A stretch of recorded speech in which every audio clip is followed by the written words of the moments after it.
मेरे तमाम सुनने वाले और देखने वालों को मेरी तरफ से अस्सलाम वालेकुम।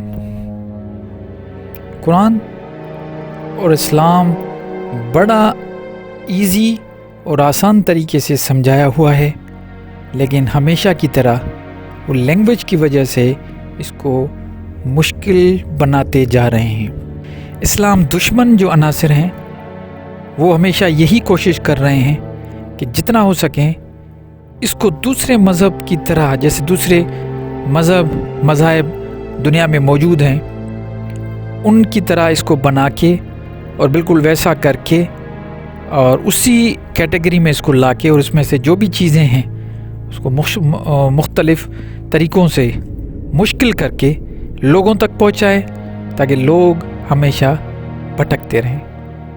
इसको अपनाने में उनको तकलीफ़ें हों और वो ये सोचे कि सारे मज़हब एक जैसे हैं।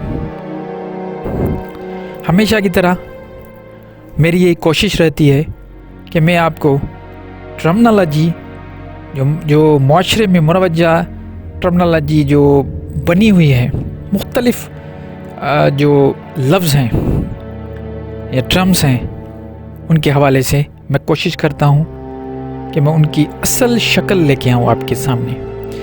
जैसा कि आप जानते हैं, आज का जो मौजू है वो वहदतुल वजूद और वहदतुल शऊद के बारे में है।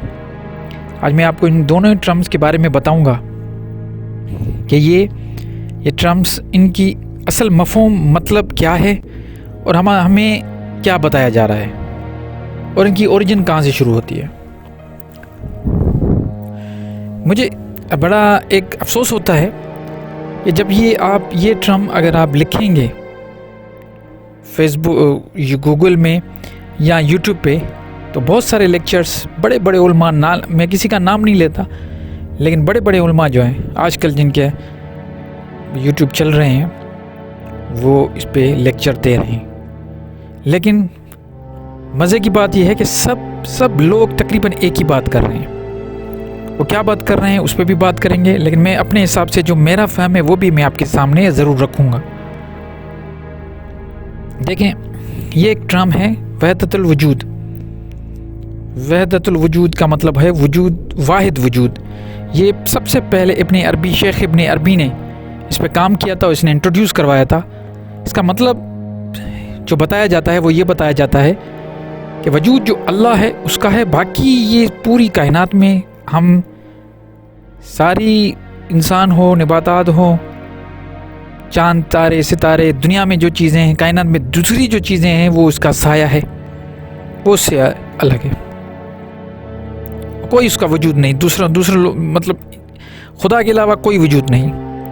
वजूद जो कुछ है वो वाहिद अल्लाह का है। ये टर्म इब्न अरबी ने दिया था, ठीक है। अब लोग इसको, अब उसी वक्त उसकी मुखालफत शुरू हो गई थी। बहुत सारे लोगों ने मुखालफत करना शुरू कर दी कि ये क्या कह रहा है, ये ऐसे कैसे हो सकता है, हम कोई वजूद नहीं रखते, हमारा भी वजूद है, इंसान का भी वजूद है, पत्थरों का भी वजूद है, हर चीज़ का अपना अपना वजूद है, तो इसने हमें क्यों अलग कर दिया। इसको कुछ लोगों ने इस तरीके से लिया और कुछ लोगों ने कहा कि बिल्कुल सही है, जो असल जो वजूद है वो तो अल्लाह का है, बाकी हम आप सब जो है उसका साया है। चलो, ये कहानी एक तरफ हो गई, वहदतुल वजूद। फिर शेख अहमद सरंदी, मुजद्दिद अल-अफ़सानी का नाम आपने सुना होगा, अपने दौर के बड़े मुजद्दिद गुजरे हैं। फिर उन्होंने इस कॉन्सेप्ट को देखते हुए एक दूसरा कॉन्सेप्ट बताया जिसको वहदतुल शऊद कहते हैं। उसका मतलब ये है कि जो कुछ है सब में अल्लाह है। अब ये दोनों कॉन्सेप्ट, इसने कहा कि कोई वाहिद नहीं है, जो कुछ है, जो कुछ नज़र आ रहा है वो अल्लाह है। अब हमारे जो उलमा हजरात हैं वो क्या कर रहे हैं कि इस कॉन्सेप्ट को मिला रहे हैं पैंथियनिज़म से और पैंथियनिज़म को मिला रहे हैं हिंदुइज़म से। मुझे तो बड़ा अफसोस होता है कि पैंथियनिज़म एक अलग चीज़ है, हिंदुइज़म एक अलग चीज़ है, वहदतुल वजूद और वहदतुल शऊद ये सब अलग चीज़ें हैं, लेकिन ये सब मिला के ये उस जो सूफ़ी इकराम का जो एक बहुत ज़बरदस्त वहदतुल वजूद और वहदतुल शऊद का जो एक, जिनको ये फॉलो कर रहे हैं सूफ़ी इकराम, उनको ये गलत कह रहे हैं और ये कह रहे हैं कि ये गलत है और ये शिर्क, इसमें शिर्क होता है। लेकिन पैंथियनिज्म का मतलब ये है कि जो भी खुदा दुनिया में लोगों ने बनाए हुए हैं अपने अपने मज़हब में, वो उन सब को मिला के एक खुदा बना दो। मैं पैंथियनिज्म बता रहा हूँ, एक खुदा बना दो और इंसान जो है वो सारे अपने किरदार को, वो उस किरदार को फॉलो करें जो मज़हब में बताए जाते हैं। ठीक है, ये पैंथियन हो गया। हिंदुज़म आपको पता है, उस पर ज़्यादा डिटेल में हम नहीं जा रहे हैं, उनके अपने भगवान हैं, उनके अपने अवतार हैं। ठीक है, अब हम आ जाते हैं वहदतुल वजूद और वहदतुल शऊद पे। वहदतुल वजूद का मतलब ये है, दोनों का मतलब एक ही निकलता है। अगर देखा जाए, बड़ा अफसोस होता है, मुझे समझ नहीं आती ये लोग इतने इसको क्यों बड़ा चढ़ा के और ऐसी ऐसी बातें करते हैं ताकि ये मामला जो है ये हमेशा उलझा रहा है। इसको उलझाओ नहीं, मैं आपको आज सुलझा के देता हूँ। सिंपल सी बात है, वहदतुल वजूद का मतलब है ये दुनिया जो है, ये कायनात जो है, इससे खुदा जो है वो बिल्कुल अलग है, उसका अलग वजूद है। उसके बाद ये पूरी कायनात उसने बनाई है, कि इसकी क्रिएशन है, उसके क्रिएशन का जो कुछ उसने तख्लीक की है वो तख्लीक उसका मज़हर है, उसकी ज़हूर है। बिल्कुल ये गलत बात नहीं है, बिल्कुल सही बात है। अब वहदतुल शऊद में हम चले जाएं, उसमें भी यही मतलब निकलता है कि जो कुछ है वो अल्लाह है, अल्लाह का ज़हूर है। अब उसको तो ये तो नहीं कहेंगे कि ये फ़लाँ चीज़ जो है इसको हम 100% कहेंगे कि ये अल्लाह है, नहीं, हम उसका ज़हूर समझते हैं। जो कुछ देख रहे हो उसमें अल्लाह का ज़हूर है। सिंपल, दोनों चीज़ें गलत नहीं है, दोनों चीज़ें सही। अगर सोचा जाए, इसमें इतने परेशान होने की बात नहीं है।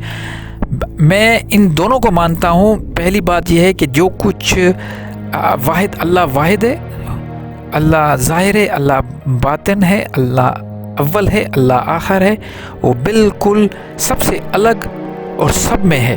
अगर ये हम देखें, कुरान इस चीज़ को ऐसे बयान करता है कि वो कुल हु अल्लाहु अहद, वो एक है, अकेला है, और साथ ही साथ वो ये कहता है कि वो आपके शरक के भी करीब है, उससे भी करीब है। इसका मतलब हर चीज़ में उसका मज़हर है, वो हर चीज़ पे कुदरत रखता है। ये भी कुरान में आया है। तो ये वहदतुल वजूद और वहदतुल शऊद का जो मसला, ये मसला नहीं है, ये इन उलमा ने बनाया हुआ है।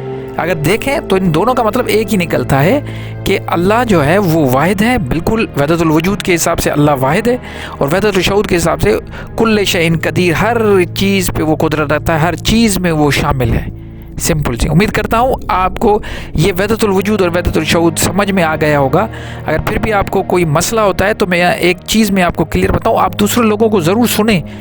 सुनने के बाद जब आप, मुझे पता है ये सारे उलमा जो है ये आपको मुख्तलिफ जो है फ़िलासफ़ी की बातें बता के उलझाएंगे। उसके बाद एक मरतबा मुझे ज़रूर बाद में सुन लीजिएगा, उसके बाद आप खुद फैसला